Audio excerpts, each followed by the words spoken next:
Në ambientet e seminarit ndërdiocezan shqiptar në Shkodër u mbajt konferenca shkencore me temë Arkivi Apostolik i Vatikanit dhe Diocezat shqiptare, e drejtuar nga doktor Gianfranco Armando, arkivist dhe konsulent në Arkivin Apostolik të Vatikanit. Konferenca përfshiu një program të pasur me përmbajtje historike dhe dokumentare të shmuara që lidhen me marrëdhëniet ndërmjet Selisë së Shenjtë dhe Kishës shqiptare. Pjesëmarrësit patën mundësi të dëgjojnë një paraqitje të shkurtër mbi Arkivin Apostolik të Vatikanit, si dhe shënime për burimet shqiptare që gjenden në këtë arkiv, të cilat ofrojnë dëshmi të rëndësishme për historinë kishtare dhe kulturore të shqiptarëve.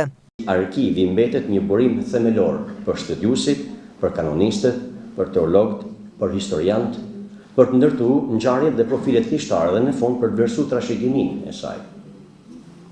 Nuk duhet mendojmë, besoj unë, Arkivin Apostolik si kishte një depozit e të kalumes, por duhet ta imagjinojmë si një burim i gjallë për të gjitha diocezat, që na ndihmon me rujt kujtesën, me e orientu të tashmen, por besoj edhe me planifiku të ardhmen duke i qëndruar besnik historisë dhe misionit. Një pikë ulmore e konferencës ishte prezantimi i titulluar Shqipëria dhe Selia e Shenjtë në shekullin 20, veprimi bamirësi Piut të 12 ndaj shqiptarëve, ku u trajtuan dokumente dhe veprime konkrete të Vatikanit në mbështetje të popullit tonë gjatë një periudhe të trazuar historike. Në pjesën që tregon disa dokumente, u përpoqa të bëja një përzgjedhje përpara se të mbërrija në Shqipëri të disa dokumenteve që na bëjnë të kuptojmë pasurinë e arkivit dhe praninë e marrëdhënieve, dokumentacion që vjen nga gjithë bota, nga epoka moderne dhe epoka bashkëkohore.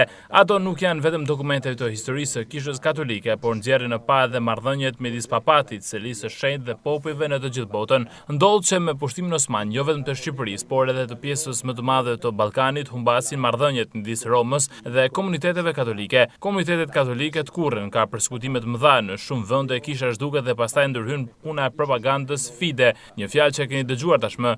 Kongregacioni i propagandës fide që sot ka ndryshuar emër. Çfarë ndodh në vitin 1622, pra bëjmë një kërcim përmbi 2 shekuj, të cilët janë shekuj më të errët për dokumentimin jo vetëm të Shqipërisë, por të gjithë Ballkanit. Në vitin 1622, Gregori XIV themeloi këtë kongregacion romak në të gjitha ato territore, jo vetëm të Europës lindore, duke përfshirë pra edhe Ballkanin, por në të gjitha territoret që nuk do të dërgohen misionar katolik. Tashmë kishte misionar jezuit, franceskan, dominikan, karmelit, agustinian, por edhe priftorin laik që do të dërgohen në ndihmë. Shqipëria bën pjesë në territorin e këtij misioni. Do të jenë mbi të gjitha franciskanët që duke ardhur nga Bosnia, nga Hercegovina, do të mbërrinë në tokat tuaja këtu veçanërisht në veri të Shqipërisë. Pra na u desh të bënim misione fluturuese, misione shkathësie për të bashkuar komunitetet. Kjo vazhdoi për disa shekuj. Kushdo që dëshiron të studiojë Shqipërinë në vitet 1600, 1700, 1800, duhet të shkojë mbi të gjitha në arkivin e propagandës fide. Çdo që është falas mjafton një kartë antarësimi aty ku vijnë nga gjithë bota. Ajo që më intereson t'ju tregoj është arrim në të tashmen e disa dekadave më parë, domethënë se si në shekullin e 20 Selia e Shenjtë, papët e shikojnë Shqipërinë katolike